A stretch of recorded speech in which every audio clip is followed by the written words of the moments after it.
Il existe un instant, dans une vie, où l'on comprend que l'on porte un fardeau, trop lourd, quelque chose qu'on n'a jamais souhaité porter. Et pourtant, on ne peut s'en défaire. Alan Watts a découvert cela à 38 ans, un dimanche matin de 1953, assis sur la véranda de sa maison à Sausalito, contemplant la baie de San Francisco. Et soudain, une révélation qui changerait à jamais sa façon de voir la culpabilité. Il réalisa qu'il avait passé des décennies à lutter contre quelque chose qui, en réalité, souhaitait être accueilli. Vous êtes-vous déjà réveillé à 3 heures du matin avec cette sensation? Comme si une force invisible vous opprimait la poitrine, vous rappelant chaque erreur, chaque parole blessante, chaque occasion manquée. La culpabilité a une voix particulière. Elle murmure. Tu aurais pu faire autrement. Pourquoi n'y as-tu pas pensé plus tôt? Il est trop tard. Et nous le croyons, comme si cette voix était la vérité absolue. Mais que se passerait-il si je vous disais qu'Alan Watts a découvert quelque chose de révolutionnaire à ce sujet? Quelque chose qui contredit tout ce que vous avez appris sur la manière de gérer la culpabilité. Il a dit « Votre remords n'est pas un problème à résoudre, mais une invitation à l'acceptation. » Cela semble étrange, même dangereux. J'imagine que vous vous dites « Comment accepter la culpabilité? Cela ne va-t-il pas me rendre pire ?» Ah, c'est exactement ce que se demandait Alan Watts au début. Avant de comprendre le paradoxe le plus libérateur de l'existence humaine, revenons à ce matin de 1953. Alan était assis, buvant un thé. Il avait passé la nuit précédente à se torturer. À cause d'une dispute conjugale, des paroles dures avaient été dites. Il savait qu'il avait tort. La culpabilité était là, lourde, familière, comme une prison qu'il connaissait par cœur. Et puis, il a cessé de lutter. Au lieu d'essayer de se débarrasser de cette sensation, il l'a simplement observée, comme on observerait un nuage passer dans le ciel. Sans jugement, sans résistance, et quelque chose d'incroyable s'est produit. La culpabilité a commencé à se transformer. Elle n'a pas disparu, mais sa nature a changé, comme si une clé invisible avait tourné dans la serrure d'une prison, qu'il découvrit n'avoir jamais été vraiment fermée. À cet instant, Alan Watts a compris quelque chose qui allait changer sa philosophie à jamais. La culpabilité n'était pas son ennemi, c'était son professeur déguisé. Mais voici la partie que presque personne ne comprend, et qui vous choquera lorsque je vous l'expliquerai. Alan a découvert que la culpabilité que nous ressentons n'est en fait pas la nôtre. Arrêtez-vous un instant, respirez profondément et suivez-moi dans ce raisonnement qui va bouleverser votre compréhension. Depuis votre enfance, vous avez appris à porter des remords qui n'étaient pas les vôtres. La culpabilité des rêves inassouvis de vos parents. La culpabilité des attentes de la société. La culpabilité de ne pas être parfait dans un monde qui exige la perfection. Vous êtes devenu un collectionneur involontaire, de remords étrangers, comme un aimant attirant le poids émotionnel de générations entières. Et maintenant, vous portez tout cela, pensant être responsable de chaque fragment. Alan Watts appelait cela la grande illusion de la responsabilité personnelle. Non pas que nous n'ayons pas de responsabilité, mais que nous assumons des culpabilités qui ne nous étaient jamais destinées. Imaginez un oiseau né en cage. Il grandit en croyant que voler est impossible, que les barreaux sont la réalité de la vie. Un jour, quelqu'un ouvre la cage, mais l'oiseau ne sort pas. Pourquoi? Parce qu'il a passé tellement de temps à l'intérieur qu'il a oublié qu'il a toujours eu des ailes. Votre culpabilité, c'est cette cage. Et Alan Watts a découvert quelque chose de troublant à ce sujet. La porte a toujours été ouverte. Vous avez porté les clés de prison qui n'existent que dans votre esprit. Mais attendez, devez-vous penser. Si je cesse de me sentir coupable, ne vais-je pas devenir irresponsable? Ne vais-je pas blesser davantage de personnes? Déjà, Alan a affronté cette question précisément, et la réponse qu'il a trouvée va à l'encontre de toute logique que vous connaissez. Il a découvert que lorsque nous cessons de lutter contre la culpabilité, paradoxalement, nous devenons plus conscients, plus compatissants, plus responsables. Pourquoi? Parce que l'énergie que nous passions à lutter contre nous-mêmes peut maintenant être dirigée pour faire réellement une différence dans le monde. C'est comme essayer de nager à contre-courant. Vous vous fatiguez, vous vous débattez et vous ne bougez pas. Mais lorsque vous cessez de lutter et laissez le courant vous emporter, vous découvrez qu'il vous menait exactement là où vous deviez être. Alan appelait cela le Wu Wei, l'art d'agir sans effort, de se mouvoir sans résistance. Et il a appliqué ce concept à la culpabilité d'une manière révolutionnaire. Au lieu de dépenser de l'énergie à essayer de se débarrasser de la culpabilité, il a commencé à se demander « Qu'est-ce que cette culpabilité essaie de m'apprendre ?» Et les réponses l'ont surpris. La culpabilité d'avoir blessé quelqu'un lui apprenait la compassion. La culpabilité de ne pas avoir saisi une occasion lui apprenait la présence. La culpabilité de ne pas être parfait lui apprenait l'humanité. Chaque culpabilité portait une sagesse cachée, comme un cadeau emballé dans un emballage laid. Mais il y a une couche plus profonde dans cette découverte. Une couche qui va ébranler vos convictions les plus fondamentales sur le bien et le mal. Alan a réalisé que la culpabilité, en réalité, est une forme déformée d'amour. Réfléchissez-y. Vous ne vous sentez coupable que pour des choses qui vous importent, pour des personnes que vous aimez, pour des valeurs que vous considérez comme sacrées. Personne ne se sent coupable de ne pas se soucier des étrangers ou de ne pas se dévouer à des causes qu'il juge sans importance. La culpabilité est un amour mal orienté. C'est le soin transformé en autopunition. Et lorsqu'Alan a compris cela, une question a tout changé. Et si j'orientais cet amour là où il appartient vraiment? Au lieu d'utiliser son amour pour se punir, il a commencé à l'utiliser pour se comprendre, pour grandir, pour se transformer. La culpabilité a cessé d'être une prison et est devenue une boussole, pointant toujours vers ce qui importait le plus dans sa vie, vers ses valeurs les plus profondes, vers les domaines où il pouvait grandir. Mais il se passe quelque chose d'encore plus profond ici. Quelque chose qu'Alan a découvert sur la nature de la réalité elle-même. Il a réalisé que la culpabilité existe parce que nous croyons en une illusion fondamentale. L'illusion que nous sommes séparés de tout le reste. Lorsque vous blessez quelqu'un et que vous vous sentez coupable, c'est parce que vous croyez que vous et l'autre personne êtes des entités complètement distinctes, comme si c'était deux objets séparés qui se seraient heurtés. Mais Alan Watts, influencé par le bouddhisme zen et le taoïsme, voyait cela différemment. Pour lui, nous sommes tous des vagues sur le même océan. Lorsqu'une vague blesse une autre vague, l'océan entier le ressent. Il n'y a pas vraiment de séparation. Il n'y a que le mouvement d'une conscience unique, s'expérimentant elle-même à travers des formes apparemment différentes. Cela ne diminue pas l'importance de nos actions. Au contraire, cela rend chaque action sacrée.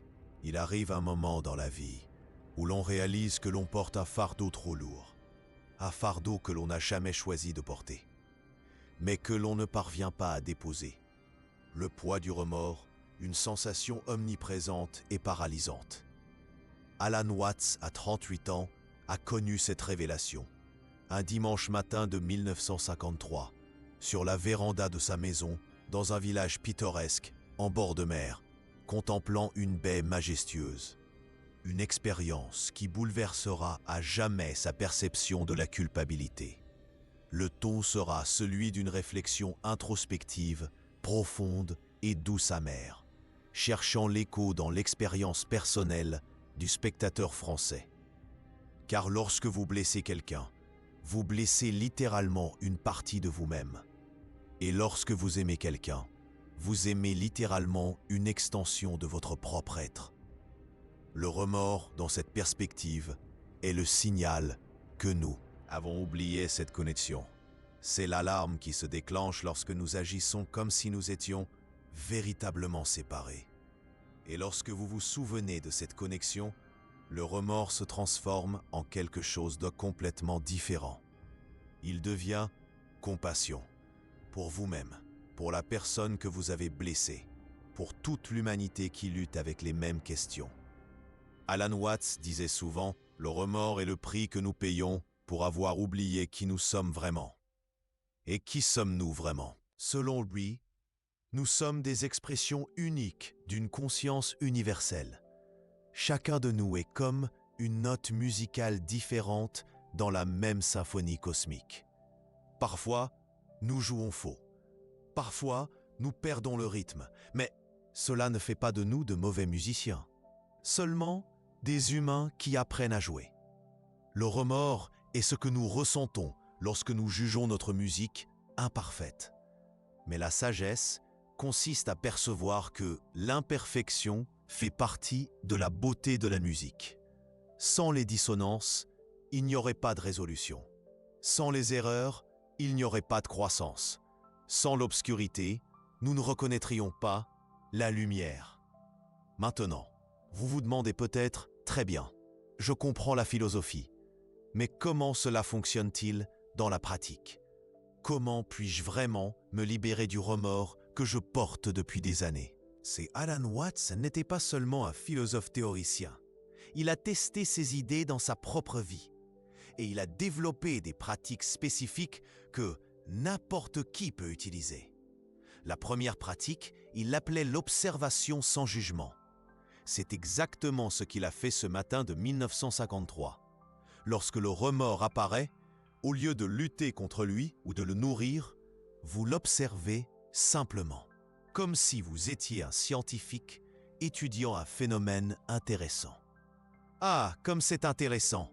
Le remords est arrivé. Comment se manifeste-t-il dans mon corps? Où ressens-je des tensions? Quelles pensées m'apporte-t-il? Quelles histoires raconte-t-il? Sans essayer de le changer, sans essayer de le faire disparaître, juste en observant avec curiosité. Alan a découvert que lorsque nous faisons cela, quelque chose de magique se produit. Le remords perd sa force hypnotique. Il cesse d'être une réalité absolue et devient juste une expérience temporaire. Comme une tempête que vous observez par la fenêtre. Elle peut être intense, mais vous savez qu'elle passera. La deuxième pratique était encore plus puissante. Il l'appelait l'acceptation active. Au lieu de simplement observer le remords, vous l'acceptez complètement. Vous lui dites « Bienvenue, tu peux rester le temps qu'il te faudra. Je ne vais pas me battre contre toi. » Cela semble contradictoire? C'est exactement là que réside le pouvoir. Alan a découvert que ce à quoi nous résistons persiste, et ce que nous acceptons se transforme. Lorsque vous cessez de lutter contre le remords, il perd sa raison d'être. C'est comme essayer de se battre avec quelqu'un qui refuse de se battre en retour. Finalement, le combat prend fin. Mais il y a une troisième pratique qu'Alan considérait comme la plus transformatrice de toutes. Et c'est sur elle que je vais vous parler dans quelques instants. Parce que cette pratique ne vous libère pas seulement du remords. Elle le transforme en votre plus grand allié pour la croissance spirituelle. C'est quelque chose qui a changé non seulement la vie d'Alan Watts, mais celle de milliers de personnes qui ont appliqué cette sagesse au fil des ans. Et lorsque vous comprendrez comment cela fonctionne, vous ne verrez plus jamais le remords de la même manière. En fait, vous pourriez même commencer à le remercier. Mais avant d'y arriver, je dois vous parler du moment le plus sombre de la vie d'Alan Watts. Le moment où il a failli tout abandonner. Et comment c'est exactement le remords qui l'a sauvé. C'était en 1960. Alan était au sommet de sa carrière d'écrivain et de conférencier.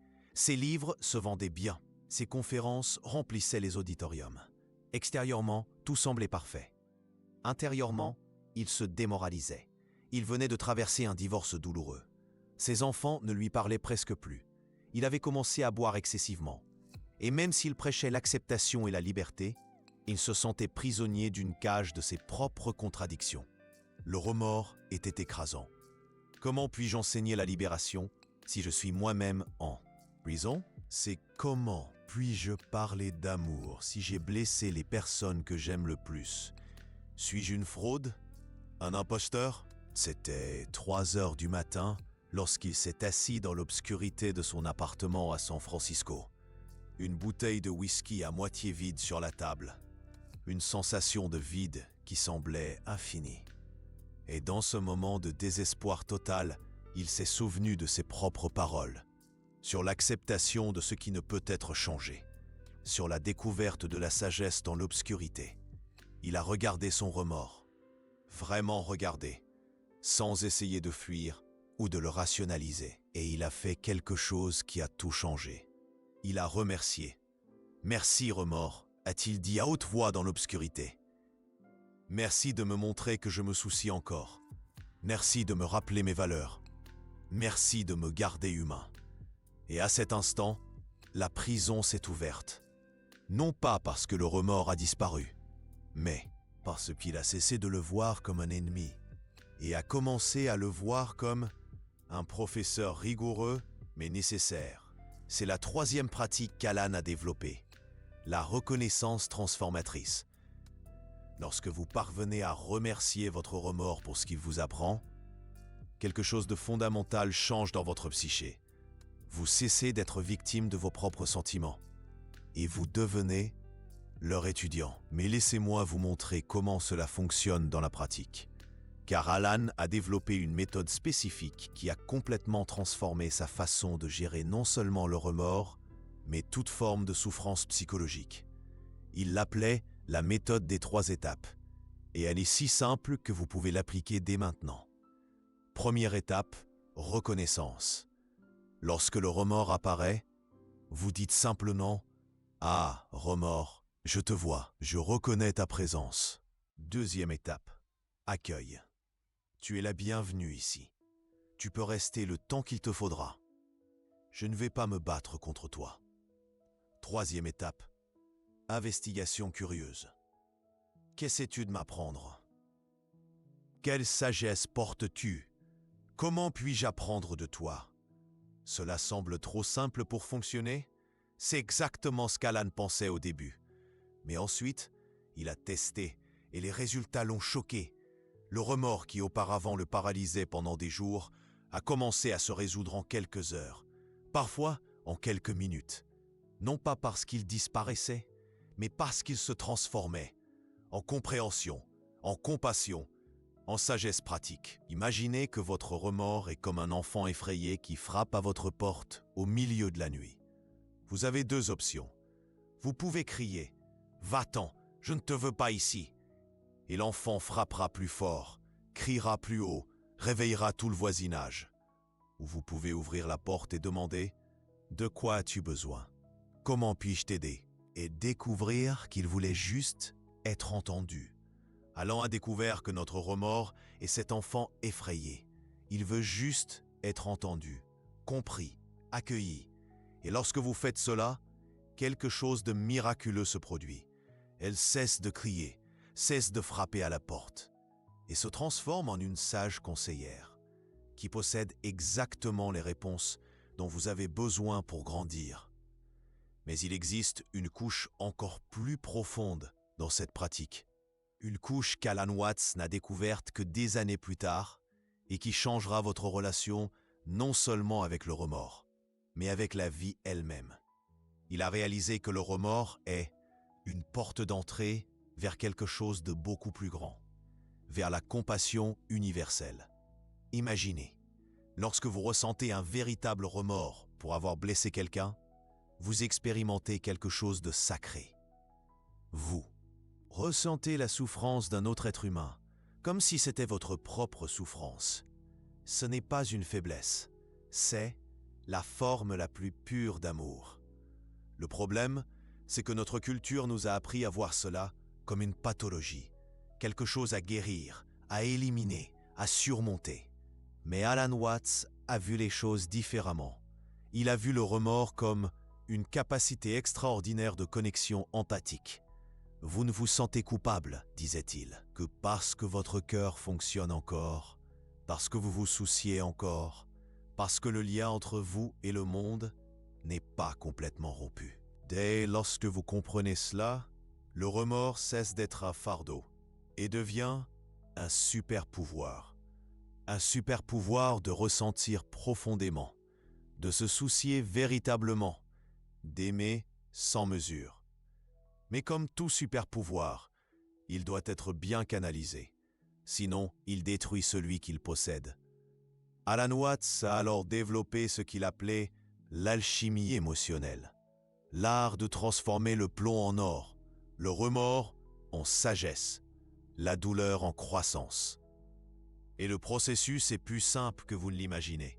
Chaque fois que vous ressentez du remords, posez-vous cette question. Si j'étais mon meilleur ami en train de consoler quelqu'un qui a commis exactement la même erreur, que lui dirais-je? J'ai ensuite, dites-le vous, avec la même gentillesse, la même compassion, la même compréhension. Alan Watts a découvert que nous sommes nos pires ennemis. Nous nous parlons d'une manière dont nous ne parlerions jamais à un étranger. Tu es stupide. Comment as-tu pu être aussi bête? Tu n'apprends jamais.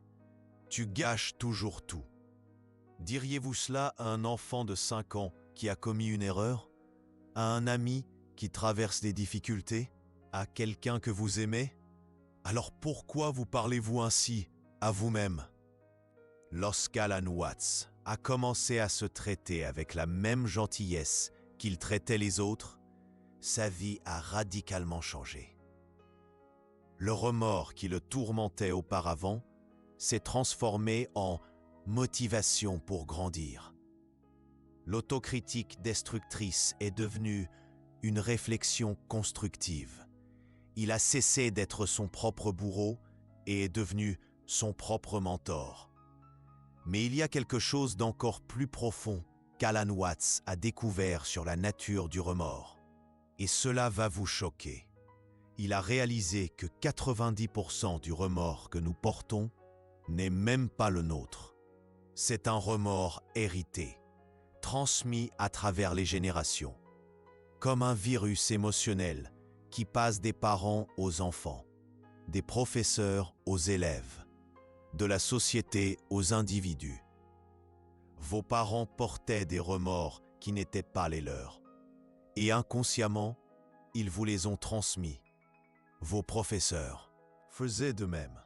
La société entière fonctionne comme un système de distribution de remords collectifs. Et vous avez grandi en croyant que tout cela était de votre responsabilité à porter.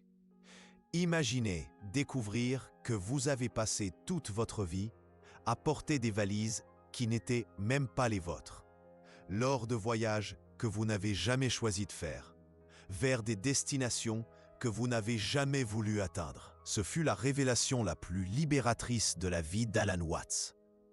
Tout le remords que vous ressentez n'est pas le vôtre à ressentir. Mais comment distinguer entre le remords légitime et le remords hérité? Alan Watts a développé un test simple. Le remords légitime vous motive à agir, à réparer les dommages, à grandir, à changer de comportement. Il est spécifique, temporel et transformateur. Le remords hérité vous paralyse. Il vous fait vous sentir mal, sans indication claire sur la façon de vous améliorer. Il est vague, persistant et destructeur. Le remords légitime murmure « Vous pouvez faire mieux la prochaine fois ». Le remords hérité crie « Vous ne serez jamais assez bon ». L'un vous élève, l'autre vous enterre. Et lorsque vous apprenez à séparer l'un de l'autre, quelque chose d'extraordinaire se produit. Vous cessez de porter le poids émotionnel de personnes qui ne sont même plus en vie. Vous cessez de vous punir pour des attentes qui n'ont jamais été les vôtres. Vous cessez de mener des guerres qui ne sont pas les vôtres à mener. Et enfin, Vous êtes libre de ne porter que ce qui est véritablement vôtre. Alan Watts utilisait souvent une métaphore puissante pour cela. Il disait que nous sommes comme des rivières. Une rivière ne porte que l'eau qui la traverse à l'instant présent. Elle n'essaie pas de porter toute l'eau qu'il a déjà traversée. Elle ne s'inquiète pas non plus de toute l'eau qui la traversera encore. Elle coule simplement, ne portant que ce qu'elle doit porter au moment où elle doit vivre. Lorsque vous appliquez cela au remords, la liberté est indescriptible. Vous cessez de porter les remords du passé qui ont déjà rempli leur but. Vous cessez d'anticiper les remords futurs qui peuvent même ne pas exister. Et vous vous concentrez uniquement sur le remords présent, qui a quelque chose de spécifique à vous apprendre, ici, maintenant. Mais Alan Watts est allé au-delà. Il a découvert quelque chose qui a complètement changé sa compréhension de la souffrance humaine. Il a réalisé que le remords n'est que de l'amour mal dirigé. Lorsque vous vous sentez coupable d'avoir blessé quelqu'un, c'est parce que vous aimez cette personne. Lorsque vous vous sentez coupable de ne pas avoir saisi une opportunité, c'est parce que vous aimez votre propre potentiel. Le remords est toujours de l'amour déguisé. Et lorsque vous parvenez à voir cela, vous pouvez faire quelque chose de révolutionnaire. Vous pouvez rediriger cet amour. Au lieu d'utiliser votre amour pour vous punir, utilisez-le pour vous guérir. Au lieu de l'utiliser pour vous détruire, utilisez-le pour vous reconstruire. Au lieu de l'utiliser pour regarder en arrière avec regret, utilisez-le pour regarder vers l'avenir avec détermination. Alan Watts appelait cela la grande inversion, le moment où vous cessez d'être l'ennemi de vous-même et devenez votre propre allié. Et lorsque cela arrive, le remords cesse d'être une prison et devient une boussole, indiquant toujours là où votre amour est le plus nécessaire. Peut-être est-ce l'amour-propre que vous devez cultiver. Peut-être est-ce le pardon que vous devez offrir. Peut-être est-ce le courage que vous devez trouver pour faire des réparations. Le remords le sait, il l'a toujours su. Vous avez juste besoin d'arrêter de lutter contre lui assez longtemps pour entendre ce qu'il a à dire. Mais il y a une dernière découverte d'Alan Watts que je dois partager avec vous. Et c'est la plus profonde de toutes. Il a réalisé qu'en fin de compte, le remords n'est qu'une façon d'oublier qui vous êtes vraiment. Vous n'êtes pas vos erreurs. Vous n'êtes pas vos défauts. Vous n'êtes pas vos limitations. Vous êtes la conscience qui observe tout cela. La présence qui expérimente. L'amour que vous ressentez. La sagesse que vous apprenez. Vos erreurs ne sont que des expériences temporaires que la conscience a.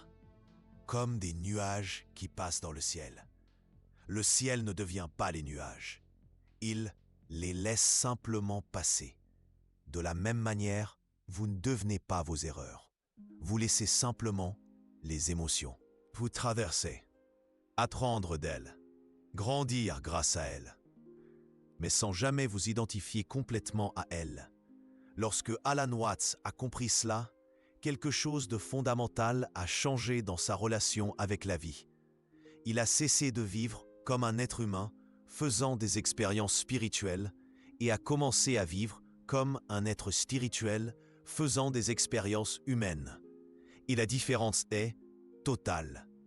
Quand vous êtes un être humain essayant d'être spirituel, chaque erreur est un échec. Chaque imperfection est un problème. Chaque limitation est une faiblesse.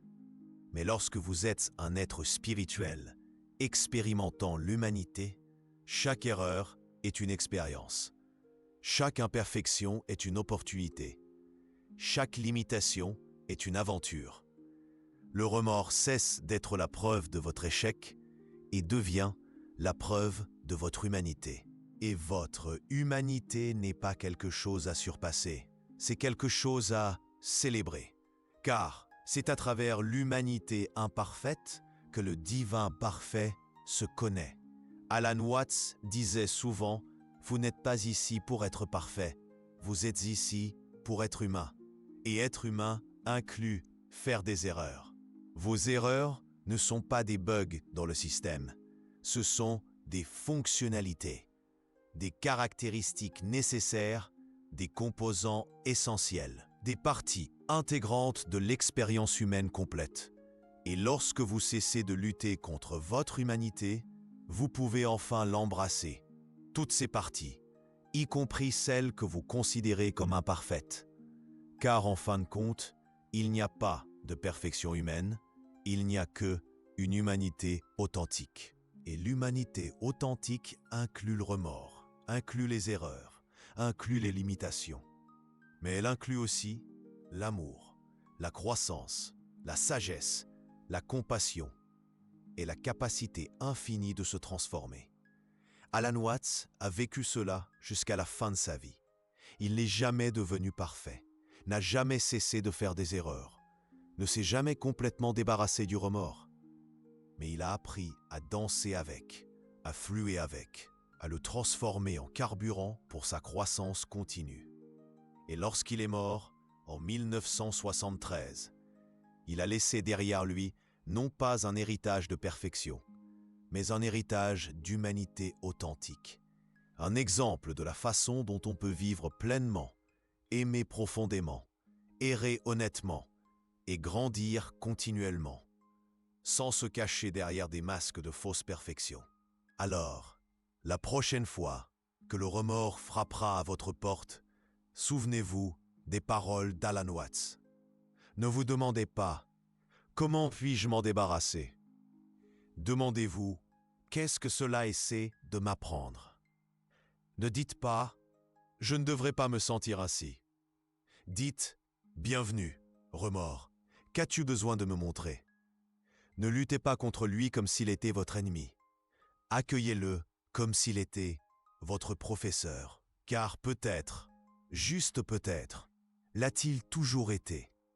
Et peut-être que la liberté que vous recherchez n'est pas de l'autre côté du remords. Peut-être est-elle au cœur même de celui-ci, dans l'acceptation, dans la compréhension, dans la transformation, dans la découverte que votre prison a toujours été une école déguisée, et vous avez toujours été libre de vous graduer.